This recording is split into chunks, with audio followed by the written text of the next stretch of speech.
Tenemos hasta las 9:30. Hasta las 9. Sí. Vale, pues hago 3/4 de hora de presentación, más o menos, y dejamos luego 15-20 minutos para preguntas. Vale, Vale. perfecto. Vale. Bueno, Santiago, pues nada, muchas gracias por la invitación. Gracias también a los asistentes por venir. Voy a ver si me deja compartir pantalla.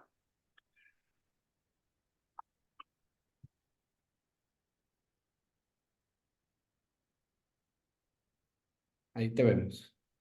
Vale.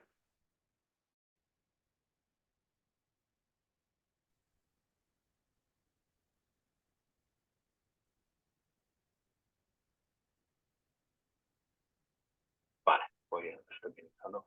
Perfecto. Bueno, pues muchas gracias. Como decía, voy a explicar o tratar de explicar así lo más rápidamente que pueda la trayectoria en los últimos 15 años que hemos dedicado en AICER a la investigación con plantas psicoactivas. Bueno, pues para empezar, por quien no nos conozca, AICER tiene como misión transformar la relación de la sociedad con las plantas psicoactivas. Esto quiere decir que lo que pretendemos es establecer puentes de conexión entre el conocimiento científico y los avances que se van dando en el científico en diferentes disciplinas, no solamente en medicina, también en antropología y en ciencias sociales. Y el conocimiento que se tiene de estas tecnologías en las sociedades tradicionales, ¿no? Donde muchas de estas tecnologías pues, forman parte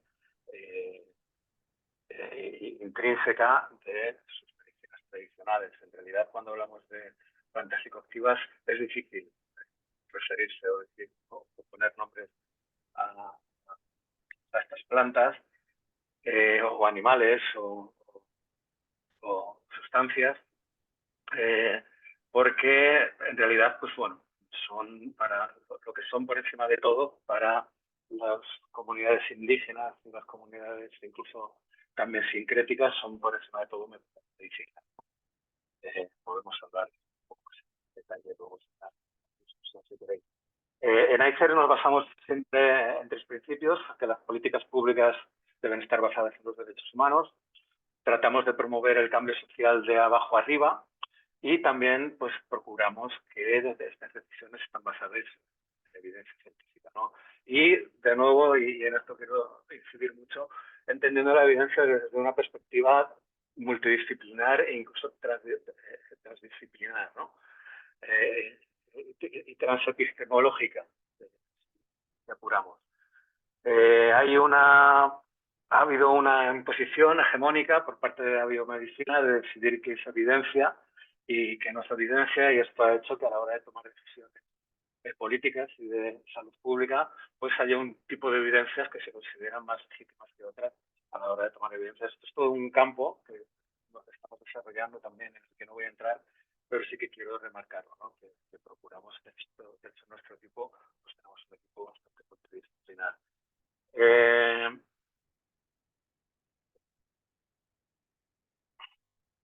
Bueno, dentro de AICER, si echas un vistazo a nuestra página web, pues tenemos diferentes iniciativas y pues yo soy el responsable de la parte de investigación e innovación. También tenemos el Estatuto de COSOP de Naciones Unidas, que esto nos permite ir a las reuniones de Naciones Unidas. Generalmente llevamos años yendo a la Comisión de Estupefacientes en Viena, a la CND, pero estamos empezando también a tratar de tener espacios de incidencia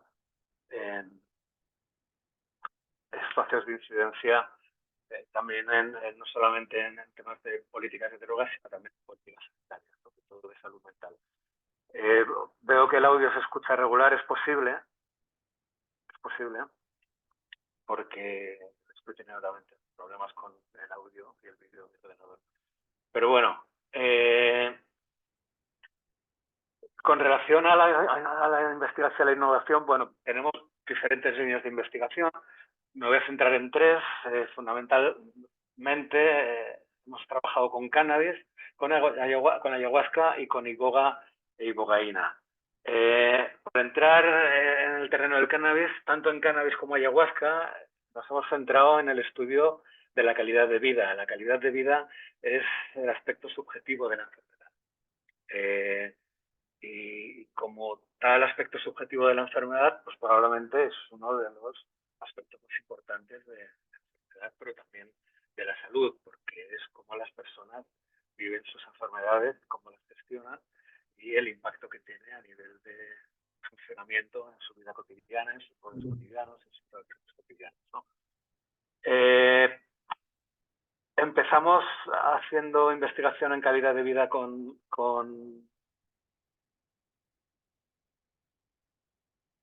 personas que utilizan cannabis medicinal, reclutando voluntarios y pacientes de clubes sociales de cannabis, que es, bueno, una fuente, o desgraciadamente no hay leyes de cannabis medicinal, muchos pacientes se abastecen de cannabis medicinales de los clubes sociales, no es el lugar donde los pacientes deberían abastecerse, pero la realidad es la que es, se abastecen. Bueno, y lo que pretendíamos era hacer un seguimiento para ver en qué medida el consumo de cannabis pues beneficiaba o perjudicaba la calidad de vida. Utilizamos cuestionarios clásicos para evaluar calidad de vida, pero también psicología y personalidad, otras variables.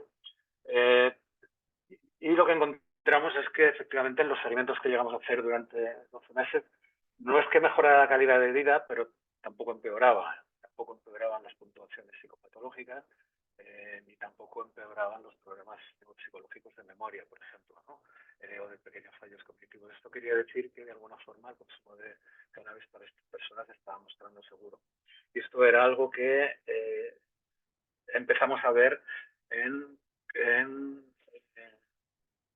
también en otros estudios, a medida que en Estados Unidos iba viendo estados que cada vez iban teniendo leyes sobre cannabis medicinal. Los estudios de cannabis medicinal, o sea, los estudios neuropsicológicos con cannabis tradicionales comparaban usuarios de cannabis con no usuarios y generalmente encontraban déficits neuropsicológicos. La sorpresa llegó cuando se empezaron a hacer este tipo de estudios con pacientes de cannabis medicinal y lo que se encontró es que en vez de haber un deterioro neuropsicológico había una mejoría. Esto querría decir que probablemente cuando a los usuarios se les hostiga, se les persigue, el hostigamiento, el estigma y la persecución ya supone una carga de estrés lo suficientemente importante como para que eso se pudiera ver reflejado en las escalas de psicología. Y esto no es algo que hoy en día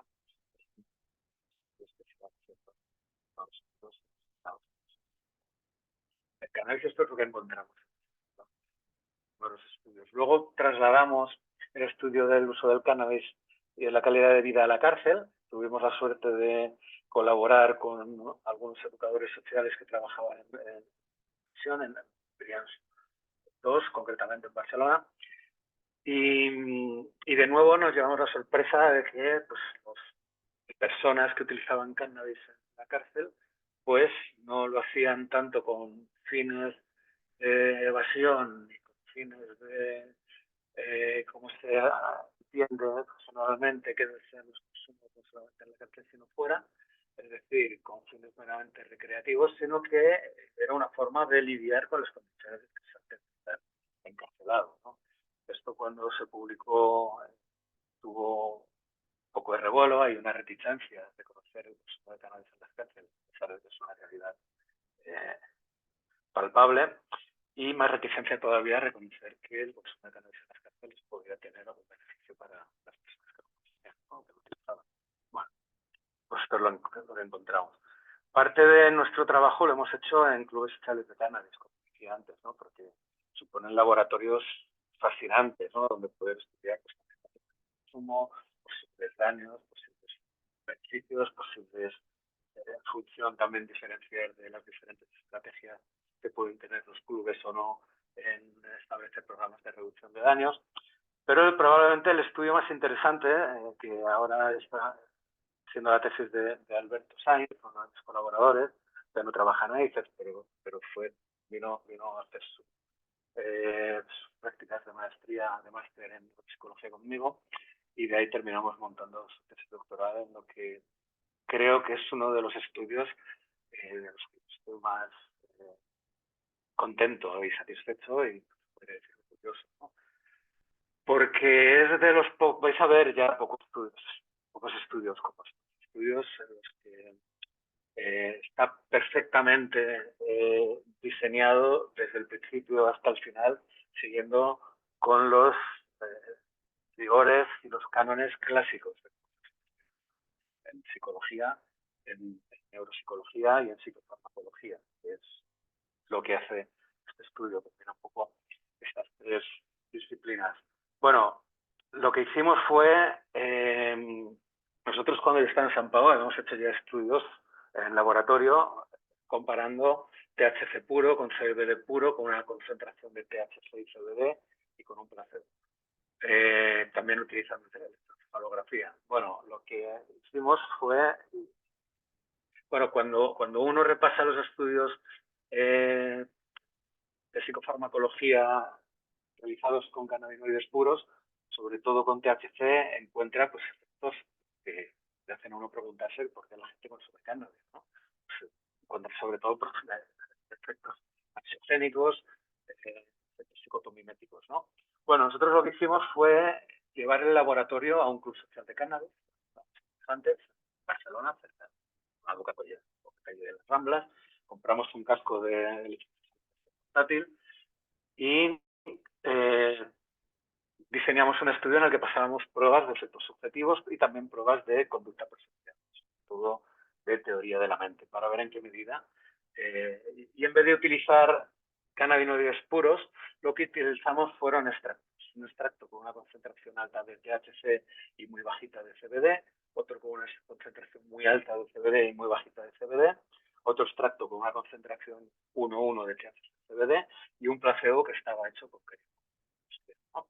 Esto lo hicimos de manera aleatorizada, doble ciego y controlado con placebo. La aleatorización lo hicieron en el club, nosotros esto era un estudio observacional, en el que fue en el club y los clubes pues tienen la capacidad para poder hacer investigación científica porque es uno de sus fines, la promoción cultural y científica. Entonces nosotros diseñamos el estudio, pero ellos fueron los que manipularon, ¿no? Los productos y los socios los que vinieron al club durante 4 semanas, una vez por semana, a vaporizar cada uno de estos extractos, ¿no? ¿Por qué digo que es un estudio de los que ya se ven pocos, ¿no? Porque, bueno, lo que hicimos fue seleccionar una serie de variables y una serie de cuestionarios. Algunos cuestionarios estaban validados en español, pero otros no. Entonces, lo que hicimos fue, primero, los cuestionarios que vamos a utilizar estaban validados, los validamos, tanto para población, esto es un currazo, ¿no? Tanto para población española como para población española bajo los efectos del cannabis. Y no solamente los efectos los cuestionarios de efectos subjetivos, sino también las pruebas neuropsicológicas. Utilizamos una prueba que en aquel entonces, cuando diseñamos este estudio, se estaba utilizando mucho, que es el MET, que es el Multifaceted Empathy Test, que es un test que se estaba utilizando bastante en estudios de conducta prosocial con MDMA, ¿no? Que es la sustancia prototípica para estudiar la conducta prosocial. Entonces, bueno, utilizamos en este experimento cuestionarios de efectos subjetivos, principalmente el ARSI, una prueba de efectos psicotomiméticos, algún otro cuestionario que ahora no me acuerdo. Los que no estaban los validamos y pasamos las pruebas. Y luego, pues bueno, publicamos por separado cada una de las variables, los puramente subjetivos, los efectos sobre las pruebas neuropsicológicas, que como digo era el MET y la Johnny Task, una prueba diseñada en la Universidad Oberta de Cataluña, con quien colaboramos para este estudio, con Elena Muñoz y del Viejo. Y se han sacado 4 publicaciones, como digo, una con los efectos sobre los resultados psicométricos, otros sobre los efectos neuropsicológicos y las validaciones de los diferentes cuestionarios que evaluamos. Bueno, esto es, como digo, y por eso me he entretenido tanto, la forma clásica de diseñar un experimento, ¿no? Primero se seleccionan las pruebas, son las seleccionadas todas las que no están validadas se validan y una vez que está todo validado se hace el experimento. Claro, esto lleva mucho tiempo, mucho trabajo. Ahora, mientras uno se dedica a validar un cuestionario, pues hay otros que están ya utilizando los cuestionarios directamente. El mundo científico se está volviendo bastante poco amable, por decirlo de alguna forma, ¿no? Hay una escasez de recursos y hay mucha competencia. Tanta competencia, ausencia de recursos, pues terminamos encontrándonos con estudios en los que no se ha aplicado, bueno, escenarios que no se han validado y bueno, con un edificio que cada vez es menos sólido.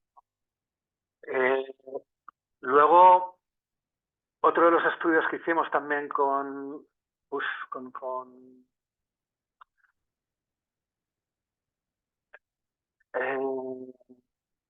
ay,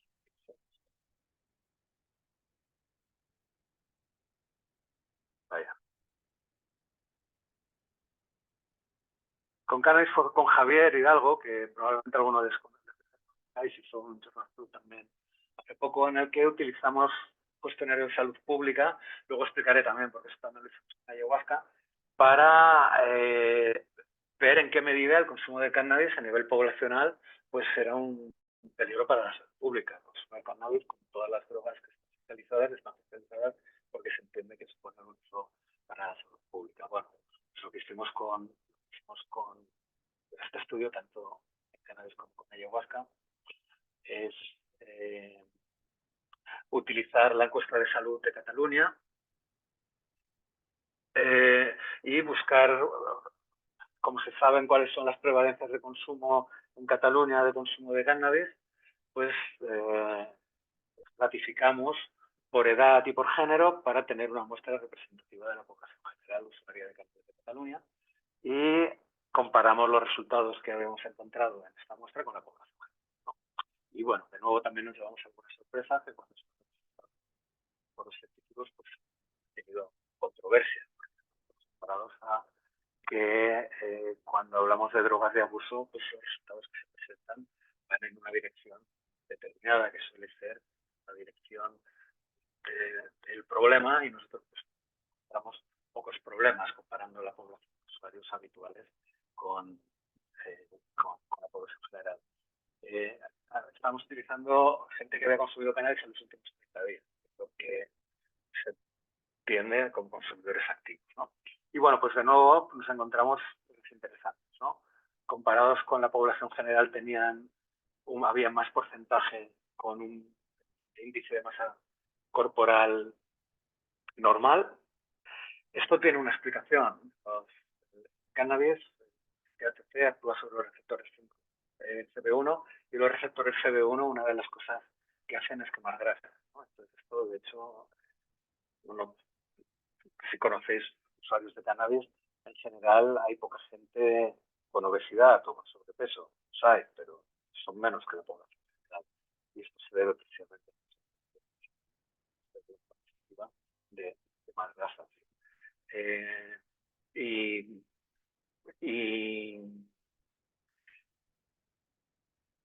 Y esto es un poco lo que encontramos. También encontramos menos problemas de presión arterial y de colesterol y menos presencia de enfermedades crónicas y también menos presencia de limitaciones en la actividad física del día a día, cotidiana, ¿no?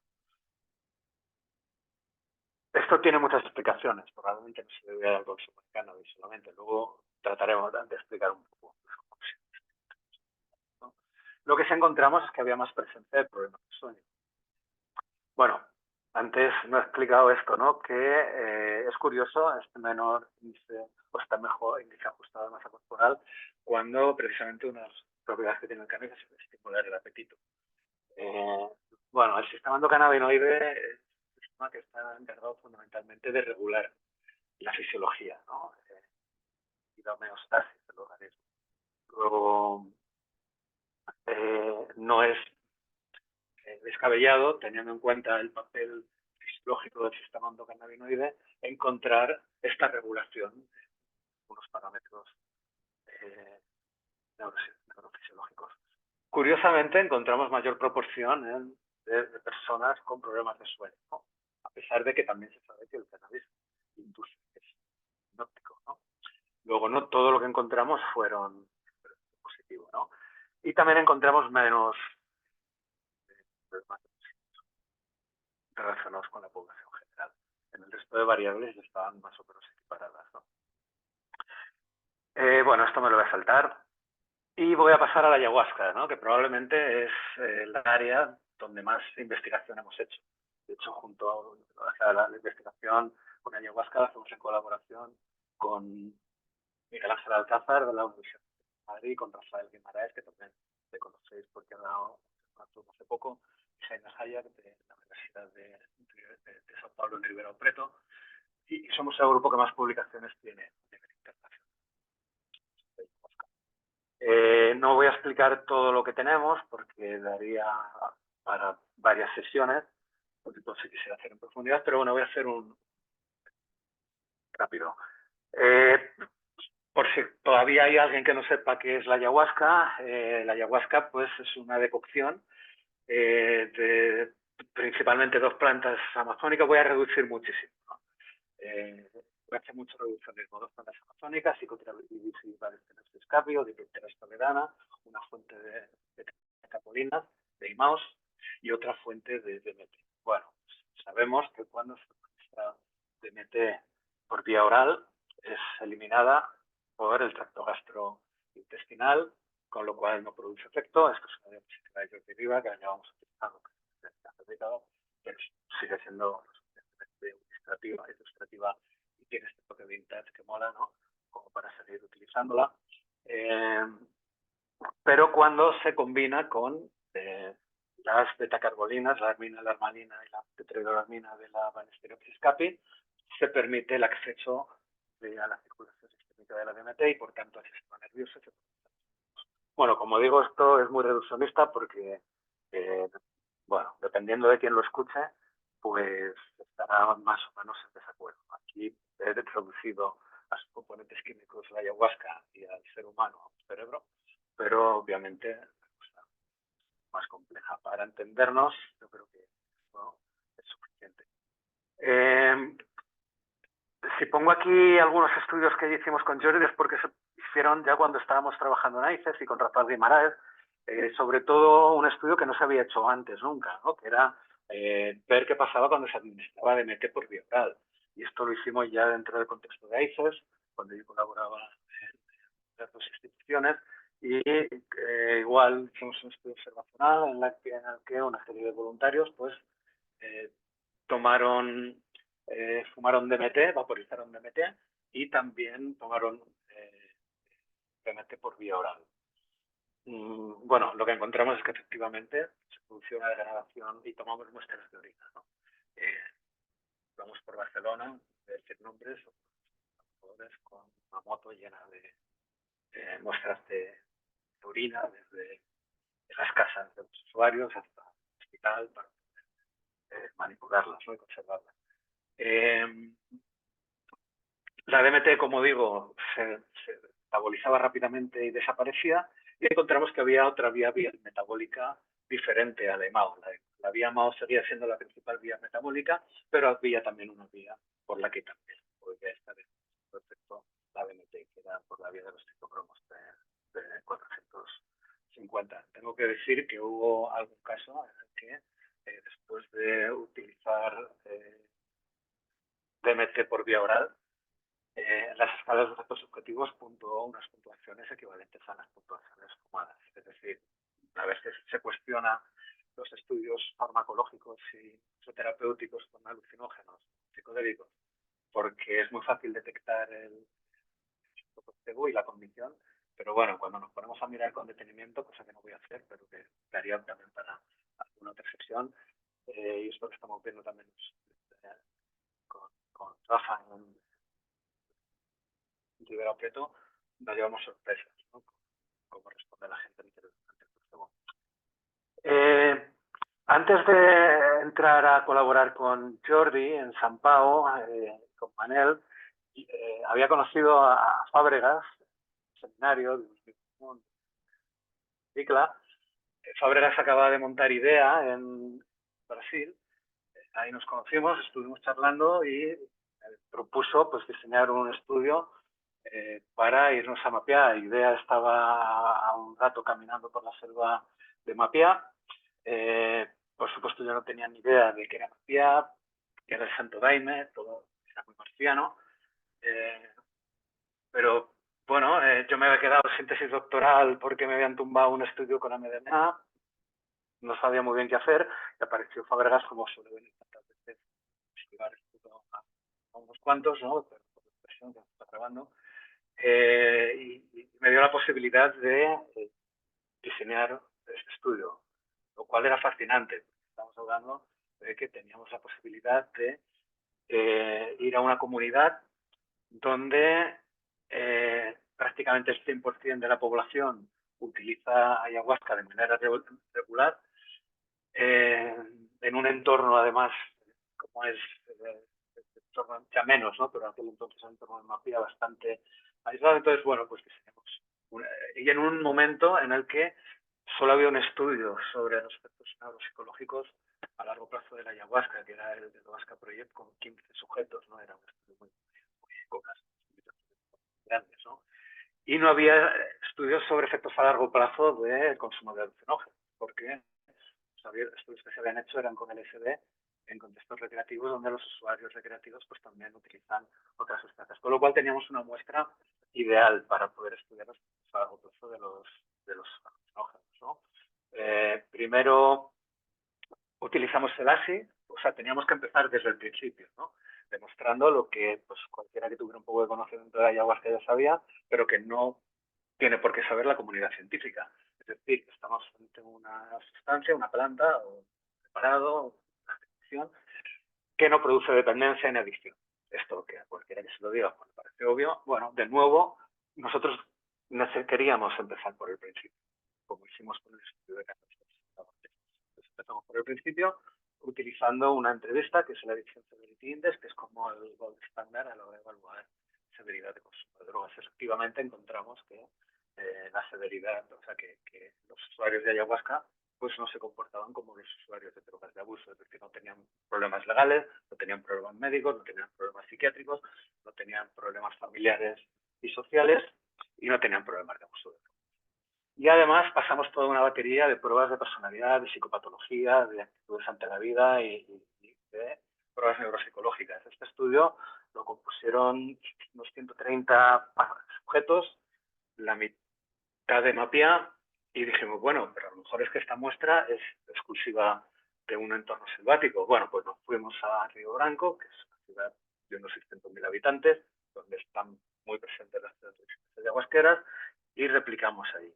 Y luego buscamos controles, gente que no hubiera consumido nada y les freímos a pruebas psicológicas. Como decía antes, ¿no? De nuevo encontramos resultados que podían ser en aquel entonces bastante difíciles de creer en un contexto que no es como el de ahora, el psicodélico, ¿no? Un contexto donde los alucinógenos y los psicodélicos estaban altamente estigmatizados y los resultados que habíamos encontrado nosotros, bueno, pues eran menos sorprendentes, ¿no? No habíamos encontrado diferencias en ninguna de las variables que habíamos utilizado, pero es que incluso en algunas de las variables los ayahuasqueros puntuaban mejor que los controles, incluso en pruebas neuropsicológicas. Esto se podría deber también a un sesgo en el que los ayahuasqueros, como se les está evaluando, pues ponen más esfuerzo, ¿no?, en resolver las pruebas. Bueno, para tratar antes de publicar estos resultados, de asegurarnos que teníamos los resultados apropiados, pues un año después repetimos el experimento y replicamos eso. Y ya unos años después, aquí en Barcelona, con una muestra de daimistas súper pura que invita, porque el problema que tienen también algunos grupos daimistas es que fuman marihuana, con lo cual los efectos pueden confundir. Aquí utilizamos una muestra de daimistas puros, es esto de consumo puro de ayahuasca, es apenas una sustancia, apenas, y desde luego sin fumar marihuana, sin pitar. Nos encontramos en una comunidad que ya no existe, en un pueblo de Logroño, y los trajimos a Barcelona a pasar de nuevo pruebas neuropsicológicas y resonancia magnética. Y encontramos estos, bueno, sorprendente porque es un estudio que ha pasado muy desapercibido y que apenas se nos cita. De hecho, creo que somos nosotros los únicos que citamos. Y no entendemos por qué, porque es la primera vez que se demuestra el papel neuroplastógeno de la ayahuasca, de un psicodélico. Y esto lo vimos cuando, viendo en resonancia magnética cortical grosor cortical. El grosor cortical es la neuromodulación que se produce cuando uno se somete a un entrenamiento. El someterse de manera periódica a toma de ayahuasca aumentaba el grosor cortical en algunas áreas cerebrales y disminuía en otras. Se producía una neuromodulación que correlacionaba con las veces y los años de consumo. No había déficit neuropsicológicos y de nuevo encontramos una mejoría en algunas pruebas, sobre todo de memoria de trabajo. Se han hecho reanálisis, ¿no? Mirando el efecto sobre el cuerpo calloso, pero también el efecto sobre las áreas cerebrales encargadas del procesamiento del self, y también han encontrado, ha habido otros grupos que se han pedido los datos para hacer reanálisis, se los hemos enviado y bueno, ahí está publicado. Otra cosa interesante que también hicimos con el doctor Fabregas fue que estábamos evaluando a este grupo de ademistas. Allí habíamos ido al Logroño primero, Jordi y yo, habíamos montado una sala con 3 ordenadores y les pedimos que cuando estuvieran bajo los efectos de la ayahuasca, al día siguiente hacían un trabajo muy bonito, que es el time, que se llama el Día de las Madres, que es por la mañana, y que está pensado sobre todo hacia las mujeres y a las madres. Era un trabajo de día. Les pedimos que vinieran, ¿no?, a una sala donde habíamos montado los 3 ordenadores. Cuando les hiciera efecto, estuvieran en el momento más alto del efecto de la ayahuasca. Bueno, fue impresionante ver cómo había una concentración que se podía cortar casi con un cuchillo. Otra cosa que nos dejó fascinados, ¿no? Esto quería decir que el entrenamiento eran personas con un entrenamiento tremendo, ¿no?, en el uso de ayahuasca. Y con el doctor Fabregas pues nos fuimos a un grupo que tenía menos experiencia y fue un completo desastre. Estas pruebas también lo publicamos como forma, bueno, de tratar de comprender mejor cuáles son los psicológicos que se producen bajo la activación, bajo los efectos agudos, pero también a largo plazo. Bueno, esto me lo voy a saltar porque voy un poco justo. Nada, estas son algunas de las pruebas clásicas, ¿no? El Stroop, el test de clasificación de Wisconsin, o una prueba de memoria de trabajo en la que hay que decir una serie de dígitos y los sujetos tienen que devolverlos al orden inverso, ¿no? Y separar entre los normales del spam, ¿no? La capacidad de memoria de trabajo que se tiene, ¿no? No voy a entrar en más detalles, sí que me gustaría presentar algunos resultados que no están publicados. Estoy ahora trabajando en ellos, que son sobre ayahuasca y personalidad, ¿no? En una muestra de 65 ayahuasqueros del Santo Daime, de aquí de España, frente a 56 controles, ¿no? También es el grupo que vinieron a... O sea, de esta muestra seleccionamos una submuestra que vino a resonancia y utilizamos una serie de cuestionarios, ¿no? En 5 factores, que son cuestionarios de personalidad, o patología, de fallos cognitivos cotidianos, satisfacción de la vida, y el TCI, que es un cuestionario que a mí me gusta mucho. Y así que lo hemos utilizado en todos. Y, bueno, no encontramos diferencias en emocionabilidad y en estabilidad emocional y en concienciación, que son 2 rasgos clásicos de personalidad. Tampoco en satisfacción en la vida, entre controles y daemistas. Tampoco encontramos diferencias en psicopatología. Esto ya está diciendo, de alguna forma, que las personas que utilizan ayahuasca de manera cotidiana, pues al menos en nuestra muestra, pues, ¿no? Y tampoco desarrollan problemas. Pero sí que encontramos que su personalidad tenía aspectos, ¿no? Y había mayores puntuaciones en los controles de evitación al daño.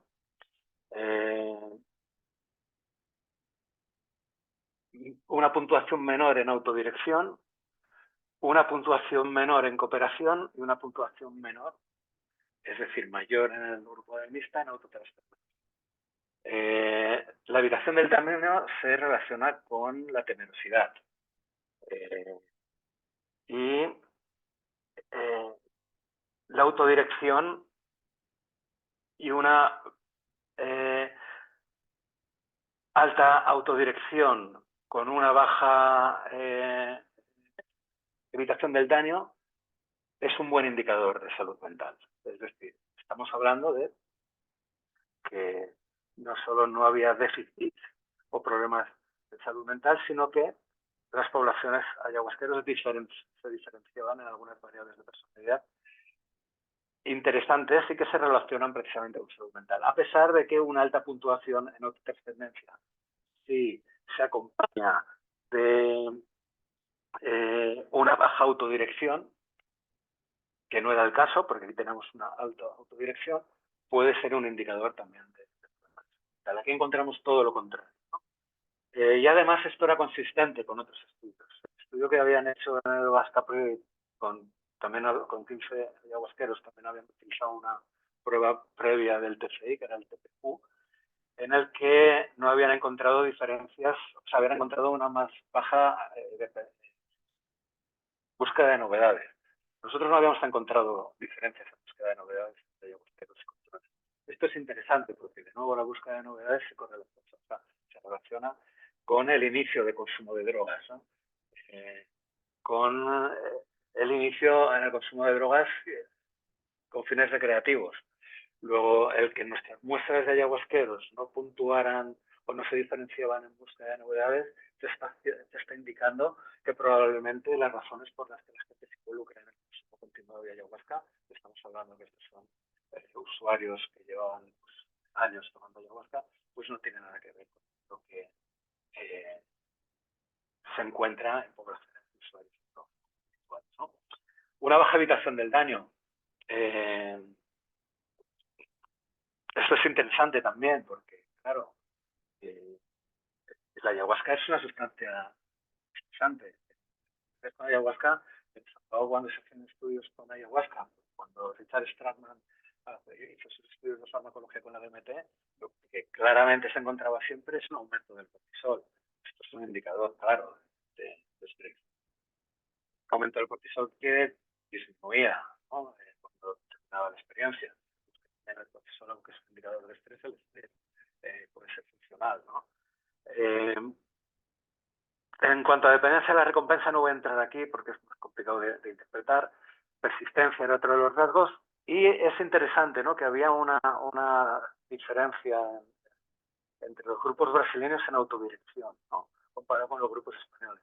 Nosotros lo interpretamos como que los grupos brasileños está mucho más arraigada a la doctrina y quizá la forma de dirigirse está más usada por la doctrina que por, bueno, pues el individualismo que hemos cogido de nuestros contextos. Lo que sí estaba claro es que todas las muestras puntuaban más alto que los controles en autotrascendencia, lo cual esto parece que es una puntuación clara en usuarios de ayahuasca. Luego, parece que los usuarios de ayahuasca, al menos en contextos religiosos o ritualísticos, no tienen trastornos de la personalidad, y esto se ve en una alta autodirección y cooperación. No toman ayahuasca solo por tener la experiencia, esto se ve en busca de novedades, sino porque están orientados espiritualmente, que esto es una autotrascendencia, no temen confrontarse consigo mismos, por eso no evitan el daño, no evitan el ir cada 15 días como un poco a exponerse a una experiencia estresante, y aceptan la posibilidad de tener una experiencia distinta, que el placer no es la meta, y se ven la dependencia de la recompensa. Pero claro, estos estudios también tienen un sesgo. Como digo, a veces es como si hubiéramos estudiado a superhombres y a las supermujeres, ¿no? A personas que llevan tomando ayahuasca durante muchos años, en muchos casos, sobre todo en el caso de poblaciones brasileñas que están en el vientre materno, y no sabemos qué ha pasado con la gente que empieza a tomar ayahuasca y se queda por el camino. Que la ayahuasca les produce daño, les sienta mal, es porque las ceremonias son caras, es porque no les interesa.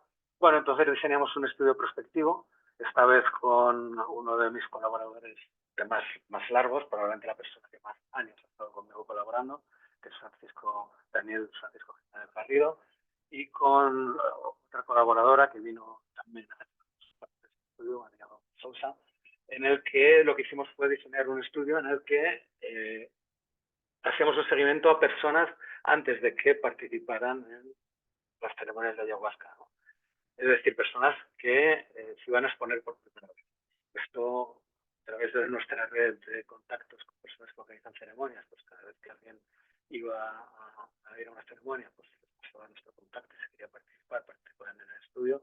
No fue fácil tampoco reclutar a los voluntarios de este estudio, porque, bueno, pues tampoco veían muy bien con buenos ojos los días que antes de participar en una ceremonia de ayahuasca a los sujetos se les hiciera preguntas relacionadas con su salud mental, ¿no? Porque podían estar, ¿no?, de alguna forma sesgando ya la experiencia de la persona. Bueno, aún así conseguimos una muestra lo suficientemente decente y cuando uno hace estudios retrospectivos tiene que buscarse también las estrategias para tratar de tener una forma de controlar lo que está ocurriendo, porque sabemos sobre todo que en psicoterapia que el simple paso del tiempo es suficiente para que remita a la psicológica, ¿no? Y nosotros habíamos encontrado una mejoría tanto en el 80% de los sujetos, una mejoría en cuestiones, pues, son puntuaciones relacionadas con el estado de ánimo. Bueno, la estrategia que se nos ocurrió fue utilizar estos mismos cuestionarios a personas que tenían una experiencia continuada también. Reclutamos una muestra de 20 sujetos y lo que hicimos fue comparar las puntuaciones previas, ¿no?, del baseline con las puntuaciones para ver de los que tenían mucha experiencia, habiendo equiparado en una serie de variables, ¿no?, para ver si lo que nosotros habíamos encontrado se debía a el paso del tiempo o a la acción de la ayahuasca. Bueno, de nuevo encontramos que en autotrascendencia era una medida muy sensible a la toma de ayahuasca. También encontramos una proporción bastante alta de efectos adversos que los publicamos. Esto, pues igual, este estudio se publicó en 2019, si no recuerdo mal, un momento en el que hablar de los efectos adversos de la ayahuasca no estaba visto dentro de la propia comunidad. Cierta incomodidad a día de hoy, eso parece que están de moda los efectos adversos, ¿no? Encontramos un 17% y bueno, yo hacía las entrevistas a todos los sujetos y fui recogiendo, pues, las narraciones verbales de las personas que habían tenido efectos adversos y hicimos esta publicación. Lo interesante es que a pesar de que las experiencias habían sido bastante, en algunos casos, pavorosas, incluso se podría decir de tipo psicotomimético, en la entrevista psiquiátrica muchos de los diagnósticos desaparecieron o incluso disminuyeron, ¿no? Desapareció como diagnóstico, en este caso, de depresión mayor, síntomas distímicos, ¿no? Y aquí también, ¿no?, trastorno obsesivo compulsivo. Bueno, es posible, esto es un estudio observacional, ¿no?, que también haya habido otras cosas en la vida de las personas que haya ocurrido esto. Pero esto es consistente con los estudios controlados, ensayos clínicos controlados que han hecho nuestros colegas brasileños, Rafael y Raúl de Araujo, en el que estos estudios, pues, estos resultados en depresión han sido parecidos. Bueno, también con Débora, liderando ella una serie de estudios que se hicieron con medicina tradicional amazónica en el Templo de la Luz, Perú, bueno, pues encontramos también cosas interesantes. Y también, bueno, pues controlamos el efecto del paso del tiempo evaluando a los sujetos que estaban en lista de espera durante el mismo tiempo que luego iban a pasar en el retiro de ayahuasca, ¿no? Y esta es una forma también de controlar el efecto de la ayahuasca o de la estancia simplemente en Perú. Y bueno, como supongo que Débora ya se habrá contado esto o contará, pues tampoco voy a detenerme. Y ahora lo que estamos más focalizados es en tratar de generar algunas aportaciones a lo que se conoce como salud mental global. Es un paradigma que viene de la Organización Mundial de la Salud y de un grupo en la revista The Lancet que se llama Grupo para la Salud Mental Global, ¿no? En la que por fin se ha tomado conciencia que la salud mental es tan importante como la salud física y hay un plan para tratar de promover la salud mental de tal forma que haya servicios de salud mental a todos los rincones del planeta. Esto es muy interesante, ¿no? Muy valioso. También ha sido criticado por el neocolonialismo, ¿no? Si ya hay medicaciones que ni siquiera dentro de nuestros sistemas médicos funcionan, ¿cómo las vamos a exportar a otros contextos culturales, ¿no?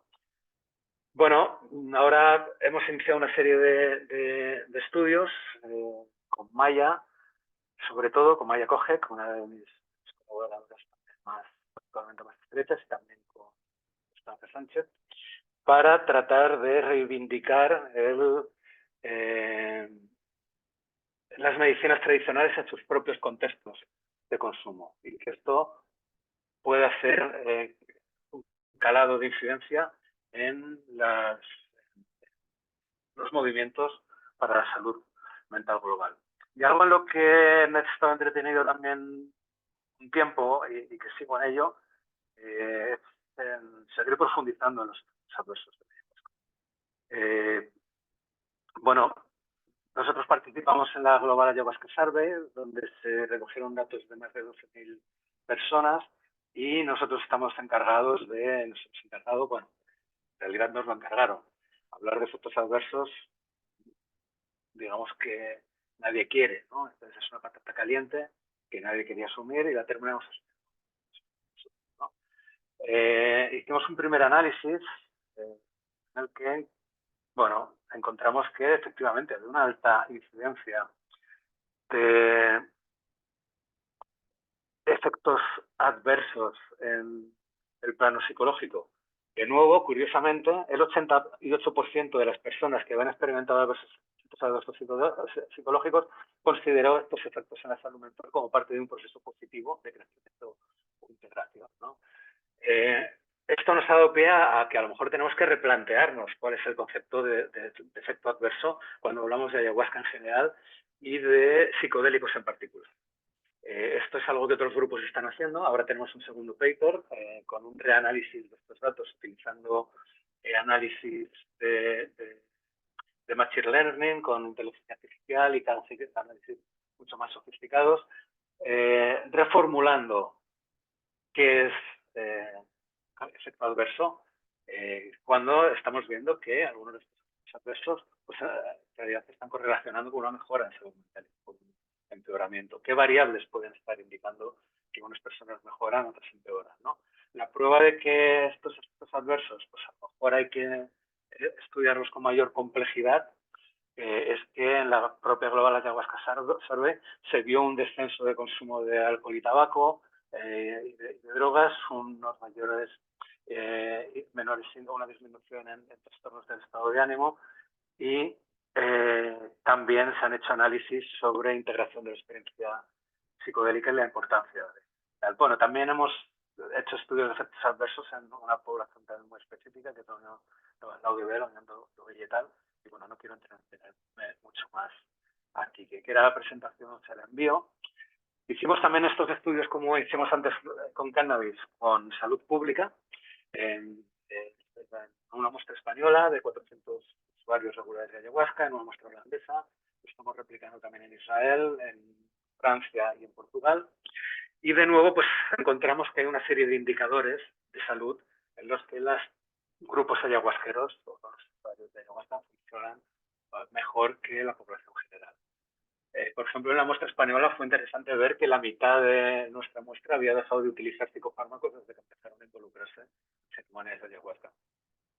Nuestra conclusión, y retorcimos los datos muchísimo para tratar de establecer relaciones directas entre uso de ayahuasca e indicadores, no conseguimos ninguna relación directa, con lo cual concluimos lo más lógico, concluir estudiar de las personas solamente existe la ayahuasca. Cosas. Probablemente la ayahuasca no es la causa de estos mejores indicadores, sino la consecuencia. Es decir, las personas que tienen un interés por su autocuidado, por su autoatención, el acudir a ceremonias de ayahuasca es una expresión más de esta forma de autocuidado y de autoatención. Con lo cual estamos hablando de nuevo de que si esto es así, igual que en su día se integró el yoga, se integró el tai chi, otras prácticas ajenas y exóticas, pues las prácticas de ayahuasca podrían integrarse perfectamente en nuestra sociedad como expresiones más de autocuidado. Bueno, y aquí entra de nuevo en conflicto esta visión puramente biomédica de utilizar las sustancias en ensayos clínicos aleatorizados contra placebo frente a este uso comunitario en el que no voy a entrar ahora.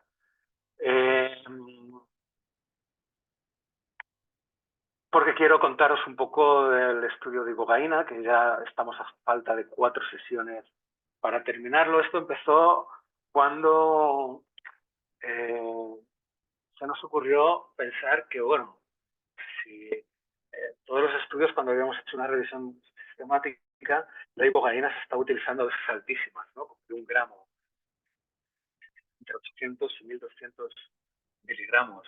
Esto había dado lugar también a que se produjeran muertes, ¿no? Pero al revisar la literatura vimos que nadie se había molestado en utilizar dosis de cocaína. Bueno, si la cocaína tiene un efecto claro sobre la eliminación del síndrome de abstinencia a dosis altas, vamos a probar a ver qué pasa, ¿no? Entonces, bueno, en un caso clínico que hicimos en colaboración con Clark Wilkins, una de las mayores expertas en cocaína y con la que trabajamos muy estrechamente, en este caso clínico, pues una persona que estaba en tratamiento con mantenimiento con metadona, que llevaba 17 años, y esto pasa mucho en metadona, ahí las personas pueden ir reduciendo las dosis, pero hay un umbral de dosis que por lo que sea hay personas que no pueden bajar y se quedan ya de manera de por vida tomando la dosis de metadona con el problema de salud que implica y el incordio de tener que tomar cada día una dosis de opiáceo, que además es paciente, hay países para poder pasar, otros que no. Bueno, esta persona lo que hicimos fue cuando dejó de tomar metadona y cuando entró en abstinencia, se autoadministró 150 miligramos de ibogaína. Y fijaros, uno cuando administra ibogaína a alguien con síndrome de abstinencia, parece que hay magia lo que está ocurriendo. Y efectivamente, a la hora había desaparecido completamente el síndrome de abstinencia. En una escala de 9 a 10, es como se mide, en 1 hora había pasado de 9 a 0, ¿no? Había disminuido, luego poco a poco fue aumentando. ¿Qué hicimos? Reducir la dosis de metadona a la mitad. Se estaba en 60 miligramos, pasó a 30. Estuvo una semana y de nuevo dejó de tomar los 30 miligramos y se le subió la dosis a 300 miligramos. Como veis, esta vez el efecto de la reducción del síndrome de abstinencia era menor y se prolongaba más en el tiempo. Claro, ya había menos metadona en el sistema y además había más ibogaína.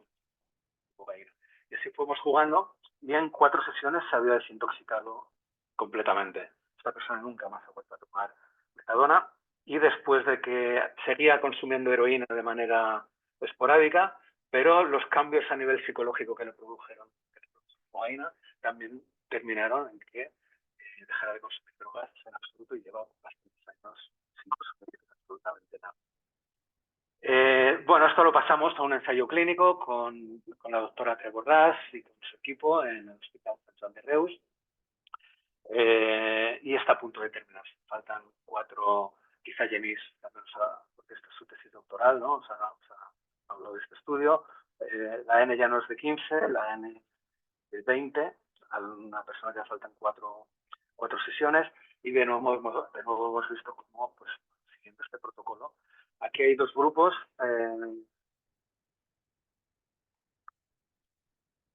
Está aleatorizado también. Un grupo mantiene una pauta de 100 miligramos cada semana y el otro reduciendo a la mitad la dosis de metadona después de cada sesión y el otro va aumentando la dosis. Bueno, es un estudio hasta que no se termine, no se puede romper el ciego y no veremos qué grupo está mejorando, pero de momento no parece que haya mucha diferencia en los sujetos, cual pues es posible que incluso ni siquiera sea, ya veremos, ¿no? Sea necesario aumentar la dosis, es posible simplemente con dosis de 100 miligramos. Será interesante ir un poco más lejos y ver qué pasa con dosis todavía más bajas. Porque, bueno, la ibogaína tiene un efecto sobre la onda QTC que también se acumula al efecto de por sí que ya tiene la metadona. Entonces, pues cuanto menos dosis se utilice, más seguro será el tratamiento. Lo que pasa es que al bajar las dosis también nos perdemos el posible efecto psicológico. Con lo cual, un estudio que tenemos diseñado, que ya veremos si podemos desarrollarlo, es con el patrón de dosis que se haya mostrado más eficiente en este estudio, volver a hacer un único estudio y separar a la muestra en la dosis final, en la que después de 6 sesiones, en la dosis final a un grupo se le seguirá administrando la dosis que se lleva administrando, que se haya elegido, y al otro grupo una dosis alta, y de esta forma poder ver cuál es el efecto psicológico. Bueno, aquí está el equipo de Santander Reus. Luego hemos hecho otros estudios también con ibogaína de tipo observacional, pero no me da tiempo a tenerme en más. Simplemente, bueno, también cuando hicimos el primer estudio de ayahuasca de salud pública, se nos ocurrió también pensar de, bueno, hostia, tenemos toda esta gente que se somete de manera cotidiana a experiencias altamente estresantes, ¿no? Que son los usuarios habituales de ayahuasca. De alguna forma, esta gente tiene que desarrollar algún tipo de mecanismo de afrontamiento del estrés, ¿no? Ya pasamos un cuestionario de coping, de estrés en este estudio de salud pública, pero bueno, no deja de ser un estudio transversal en el que podía pasar cualquier cosa. Bueno, pues en esta viene la pandemia y tenemos la oportunidad de hacer un experimento fascinante, que es en las mayores condiciones de estrés que se le puede someter al ser humano, que es el aislamiento social, administrarle una serie de pruebas psicológicas, entre ellas las pruebas de coping, y hacer un seguimiento longitudinal a lo largo del tiempo, ¿no? Para ver cómo se comportan las variables. De nuevo encontramos que los usuarios no esporádicos, sino los regulares, entendiendo como regulares creo que era haber tomado 6 veces al año o algo así, desarrollaban mejores estrategias de afrontamiento y tenían tal que los que nunca habían tomado psicodélicos o los que solo lo habían ocasionalmente. Y por último, una especie de cruzada personal en la que estoy involucrado y en la que arrastré no solamente a mi equipo, sino también al doctor Joan Obiols, de personas que hemos adquirido también en el ámbito de psiquiatría psicodélica, para tratar de rehabilitar el término. No voy a entrar aquí, quien tenga curiosidad pues puede ir a esta página web donde está todo. Bueno, muchas gracias a todo el equipo. No se podría haber hecho nada de esto. Y nada, aquí os dejo mi correo electrónico para lo que queráis. Y nada más. Muchas gracias. Nos queda algo de tiempo para el debate.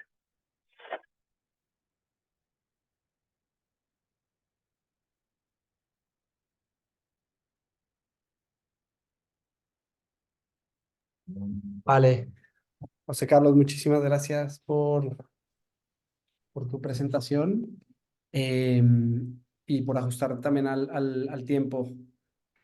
No sé si ahora alguien tiene alguna pregunta o si alguien quiere compartir algo. Esta es una oportunidad que tenemos aquí a José Carlos y todo su conocimiento. También la podéis escribir por el chat. Es verdad que en algunos momentos el audio se cortaba un poco, em, pero bueno, yo creo que en general, por lo menos yo pude oírlo todo y no sé si hay alguien que a lo mejor quiera compartir algo.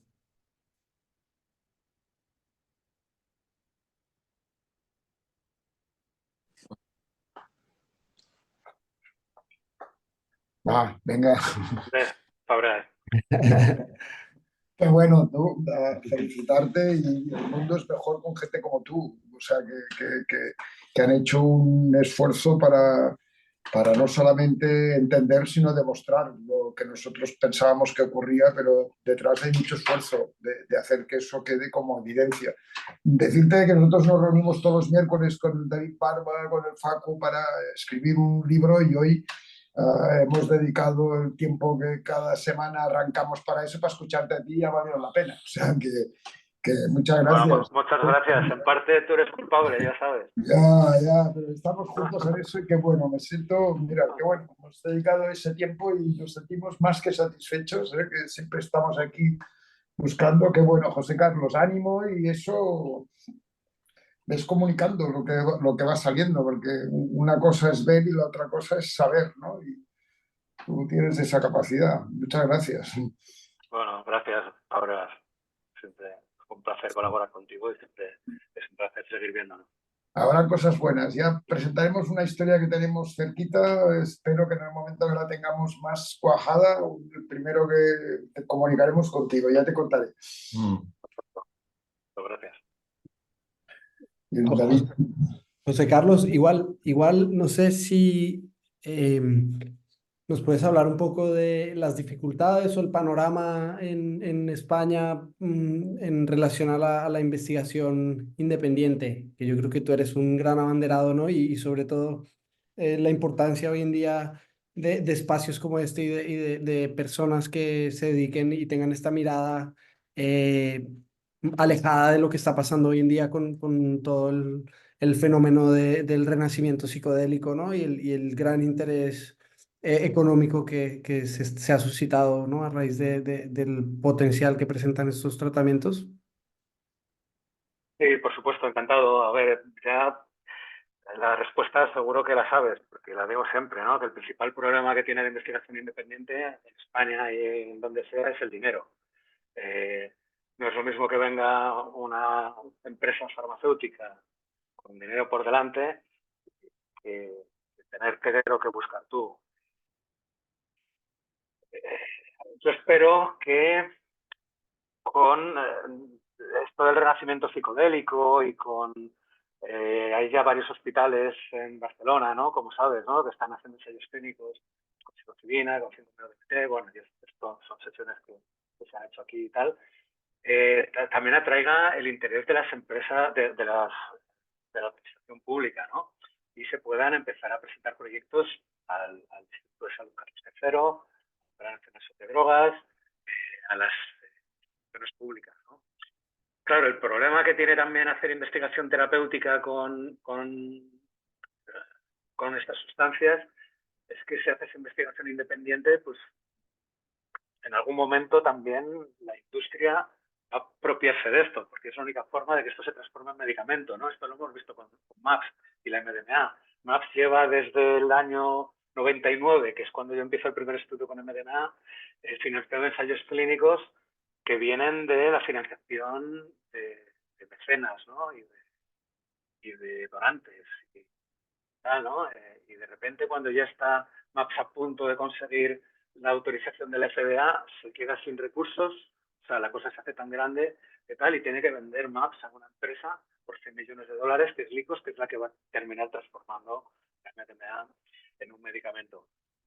Bueno, esto no está mal que pase, esto forma parte, ¿no? Del juego de hacer investigación independiente. Algunas de las vacunas para el COVID se financiaron en un 90-95% con dinero público y, sin embargo, luego la absorbió la industria, no voy a hacer nombre, y la industria es la que hizo todo el dinero con las vacunas para el COVID, ¿no? Y no se revertió nada. Entonces, esto estaría bien, ¿no? Que las agencias reguladoras pues también establecen algunos tipos de mecanismos para que la investigación que se financió con dinero público pueda revertir de alguna forma también a la sociedad y a la comunidad.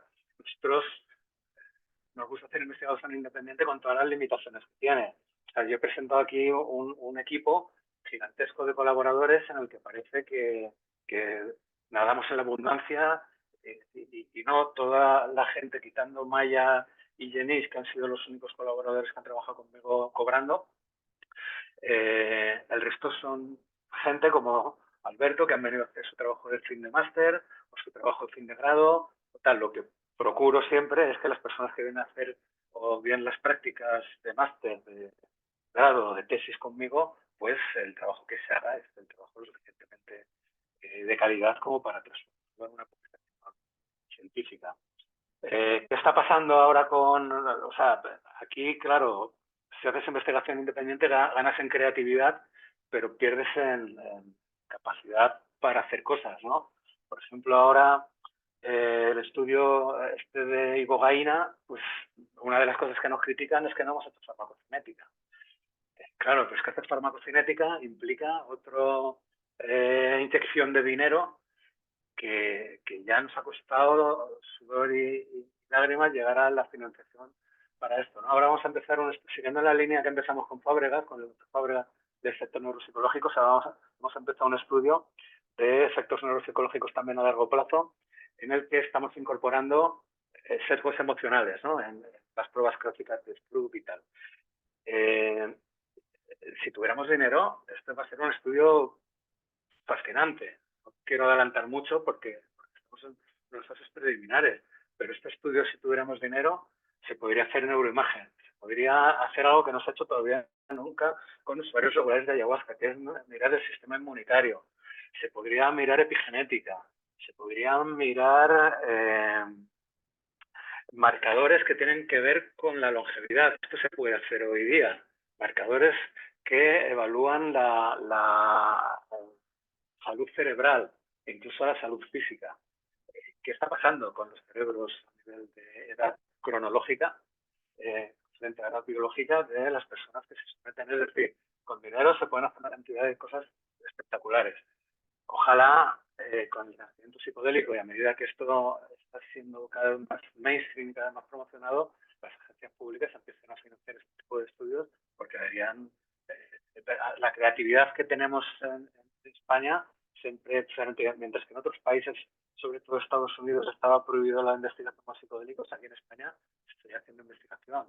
Fábregas, Rigla, Jordi, San Pau, Jordi Campí, Maggi Ferrer, en el IMIM, y es una investigación que ha sido bastante invisible, no aparece en los libros de Michael Pollan ni en los del César, del psicodélico y demás, ¿no? Y sin embargo, hemos sido pioneros en muchas cosas. Bueno, por responder a tu pregunta, ojalá las agencias públicas de salud empiecen a tomar conciencia de esto y empiecen a financiar este tipo de estudios. Sí, muchas gracias, José Carlos, por la respuesta. Yo creo que no, es claro y es evidente la necesidad de articular también toda esta investigación independiente con, digamos, las entidades que hasta el día de hoy se han encargado de acumular la mayor parte de la financiación pública. Porque esto que tú dices es, yo creo que más que viable y se está haciendo a día de hoy en el campo de la psiquiatría, en psicología, incluso con estudios a nivel comunitarios. Y es aquí donde, bueno, yo creo que también es parte del esfuerzo que nos hemos de proponer como sociedad científica de poder aunar esfuerzos y encontrar maneras de canalizar los recursos públicos para empezar a también aprovechar todo el potencial que tenemos, ¿no? En el país y el recorrido que sin duda alguna con un esfuerzo casi que titánico han hecho algunos de ustedes. Así que, Sí, bueno. es que Y alguna contradicción como muy flagrante. El día 4, José Carlos, nos vemos en París para echarle una mano al Claude Bochet, ¿no? Que está en un lío judicial por estar de responsable de los daimistas en Francia. En Francia, en un país donde la hermana del ex ministro de Interior y expresidente se curó con los daimistas. O sea que aún el mundo tiene unas contradicciones difíciles de asumir. O sea, fíjate lo que estamos hablando hoy y tendremos que ir a defender de que la ayahuasca no causa grave daño a la salud en un tribunal, ¿no? Y eso es una realidad. Sí. Bueno, y la verdad es que el panorama es cada vez más incierto, el ritmo al que cambia el interés de las farmacéuticas y las indicaciones y los diseños de los ensayos clínicos es bastante vertiginoso. Y yo creo que nos esperan unos años bastante complejos, en donde si no hay un contrapeso y un aporte por parte de la investigación independiente, va a ser difícil, va a ser difícil, la verdad. Así que de nuevo, José Carlos, muchísimas gracias. No sé si hay alguien más que quiera aportar alguna cosa.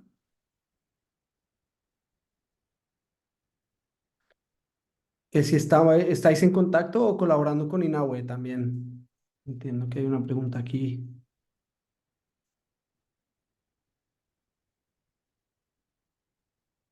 Creo que es para ti, José Carlos.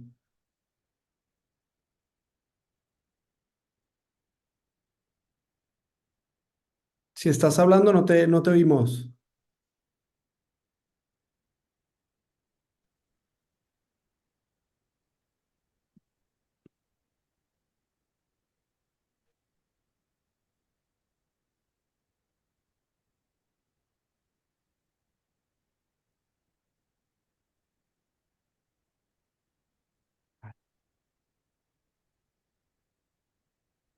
Lo que está escribiendo.